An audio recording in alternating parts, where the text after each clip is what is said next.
Hello viewers, back to my channel. ঘরে পাতা সেরা স্বাদের দইয়ের রেসিপি নিয়ে আজ আপনাদের সামনে এসেছি। অযথা চড়া দামের দোকান থেকে ভেজাল দুধের দইকে স্বাস্থ্য ঝুঁকি না বাড়িয়ে এখন থেকে ঘরেই তৈরি করুন এরকম একদম চাকা জলশূন্য মিষ্টি দই। এই দই খেলে অতিথিরা যেমন খুশি হবে, তেমনি নিজেরা খেয়েও তৃপ্তি পাবেন, আর থাকবে স্বাস্থ্যের নিরাপত্তা। চলুন তাহলে দেখা যাক কীভাবে তৈরি করব দোকানের থেকেও দুর্দান্ত স্বাদের মিষ্টি দই। প্রথম এই দইয়ের কালারটা আনার জন্য একটা ক্যারামেল বানিয়ে নেব। তাই চুলায় একটা প্যান বসিয়ে দিয়ে নিলাম 1/3 কাপ চিনি। আগুনটাকে একদম কম করে রেখে চিনিটাকে গলিয়ে নেব।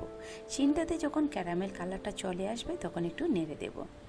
মূলত দইয়ে এই ক্যারামেল দিয়েই কালারটা আনা হয় দোকানগুলোতে। দুধ একদম ঘন করে এই কালারটা আনতে চাইলে অনেক পরিমাণ দুধ লাগবে, যেটা দোকানে সম্ভব না। একমাত্র ঘরোয়াভাবে কেউ তৈরি করলে করতে পারেন, তা না হলে এরকম ক্যারামেল করে কালারটা আনতে হবে। তো আমি এর মাঝে এখন দিয়ে দিলাম 1 কাপ পরিমাণ দুধ। দুধটা দিয়ে ভালো করে একটু জাল দিয়ে ঘন করে নেব।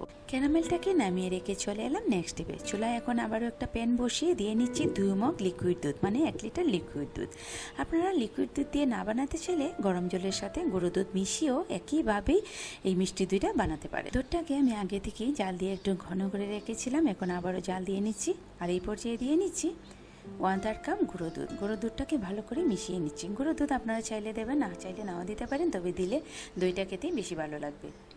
ভালো করে ঝাল দিয়ে এই পর্যায়ে দিয়ে নিচ্ছি আধা কাপ চিনি। দইয়ে টকটা বেশি রাখবেন না, মিষ্টিটা বেশি রাখবেন, তার উপর নির্ভর করে আপনারা চিনিটা দিয়ে নেবেন।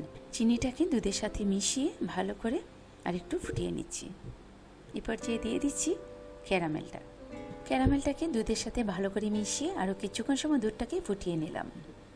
এখন আমি দুধটাকে নামিয়ে রেখে দেবো একটু ঠান্ডা হওয়ার জন্যে, কারণ দই বানানোর জন্য দুধ একদম গরম রাখা যাবে না। আর এই পর্যায়ে আমি একটা ছাঁকনির মাঝে আধা কাপ পরিমাণ মতো টক দই থেকে জল জড়িয়ে হ্যান্ড হুইস্ক দিয়ে ভালো করে টক দইটাকে ফেটিয়ে নিচ্ছি। টক দইয়ে যদি ছল থেকে যায়, মানে না ছেঁকে দেওয়া হয়, তাহলে কিন্তু মিষ্টি দইটা শক্ত হয়ে বসবে না, নিচে জল জল থেকে যাবে। খুব ভালো করে আমি টক দইটাকে ফেটিয়ে নিলাম। এখন আমি দুধের মাঝে মিশিয়ে নেব, তবে দুধটা এমন গরম রাখতে হবে যেন আঙুলটা ডুবালেও গরমের তাপ খুব বেশি না লাগে, কারণ বেশি গরম দুধে টক দইটা মেশালে দুধটা আগেই ফেটে যাবে, দইটা আর হবে না। আর বেশি ঠান্ডা দুধে মেশালে দইটা ভালো করে বসবে না। এখন আমি ভালো করে ফেনা তুলে দুধের সাথে টক দইটাকে হ্যান্ড হুইস্ক দিয়ে মিশিয়ে নিচ্ছি। এভাবে একটু ফেনা তুলে দইটা পাতলে দইয়ের উপরে একটা সুন্দর লেয়ার বসবে, দেখতে ভালো লাগবে। দোকানগুলিতেও কিন্তু এরকমভাবেই করা হয়। এখন আমি দইয়ের পাতিলে দুধটা ঢেলে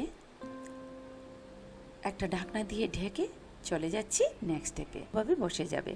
তারপর 1 ঘন্টা পরে আগুনটা নিভিয়ে আরও 1 ঘন্টার সময় একই পাত্রে ঢেকে রেখে দেব। দইয়ের পাতিলটাকে প্যান থেকে বের করে খুব জোরে নাড়াচাড়া না করে নর্মাল ফ্রিজে মিনিমাম 2-3 ঘন্টার জন্য রেখে দিলে দইটা খুব ভালোভাবে ঠান্ডা হবে এবং তখন খেতে খুব ভালো লাগবে। আমি নর্মাল ফ্রিজ থেকে বের করে নিয়েছি। দেখুন দইটা কতটা শক্ত হয়ে বসেছে, একদমই জলের চিহ্নও নেই। আমি এখন কেটে দেখাচ্ছি, দেখুন কতটা চাকা হয়েছে। এরকম দই থাকলে দোকানের দই খেতে একদমই ইচ্ছে করবে না। আত্মীয় স্বজনকে খাওয়ালে আত্মীয় স্বজনও খুব প্রশংসা করবে। আপনারাও যখন একবার খাবেন তখন দেখবেন বারবার বানাতে ইচ্ছে করবে আপনাদের। তো ভিউয়ার্স, রেসিপিটি ভালো লাগলে ফ্রেন্ডদের সাথে শেয়ার করতে পারেন। আজ তাহলে বিদায় নিচ্ছি, সবাই খুব ভালো থাকবেন।